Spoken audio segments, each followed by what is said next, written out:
hello hi नमस्कार जय जगन्नाथ सांग माने आज मु 5 दिन है पैता पकई बोली भावी 5 दिन रु आज हूँ द्वितीय दिन मु फर्स्ट मिनी ब्लॉग रे एते किछि आपण मानकु देखै नथिली ये हूँ मोर सेकंड मिनी ब्लॉग रे मु आपण मानकु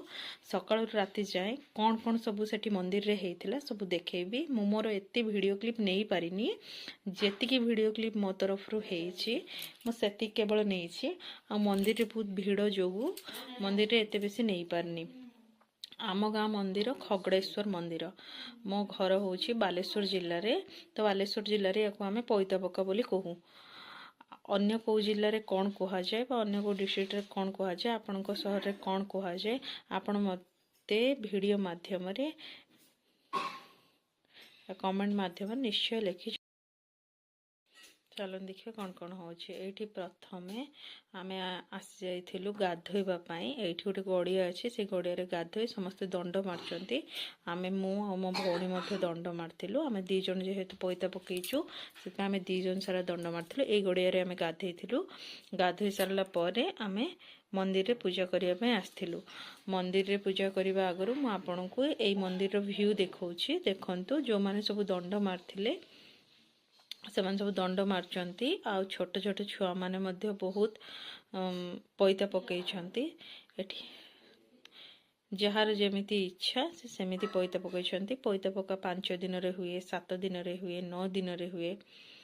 और 13 दिन रे मध्य हुए मु 5 दिन रे पकईथिली ए होछि मंदिर चारि पाखर दृश्य सकाळ सकाळ खरा थिला तो रेकॉर्डिंग कर नेथिली तापर आम एठी पळि आस्थिलु पूजा करिबा पई नना पूजा करछंती आम पुष्पांजलि देइथिलु मोर एते वीडियो क्लिप नाही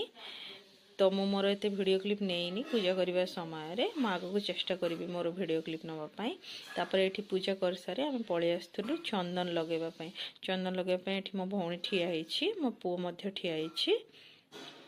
आम समस्त ये चंदन लगे सारी घर को फेरी जाइलु तापर मु आपन को देखौछि रातिर दृश्य राति पुणी आम मंदिर को पळि आस्थिलु मंदिर रे 5 दिन पर मेला हबार अछि तो मेला पई सजासजी होछि मंदिर तो एठी आम समस्ते आसी एकजुट हेइथिलु कारण दिन सारा आम किछि खाई पी न थाउ पानी मध्य पी न थाउ तो रातिर अर्घ पाई सारला परे ही आम खाऊ एठी एई मानक भक्ता बोली कह जाए जो माने सब पैता पकाई तो तापर आम समस्ते अर्घ पाइबा पाई पंडित जी पाखक पलि आसलु पंडित जी को टे जूम करके देखे दूची से अर्घ पानी आम ऊपर छिंचिला परे आमे तांको ऊपर को त्रिफला पकाइथिलु त्रिफला परे एठी अर्घ नहीं सारला परे आमे एठी आसी पलि आसथिलु पाट भक्ता को जुहार हबा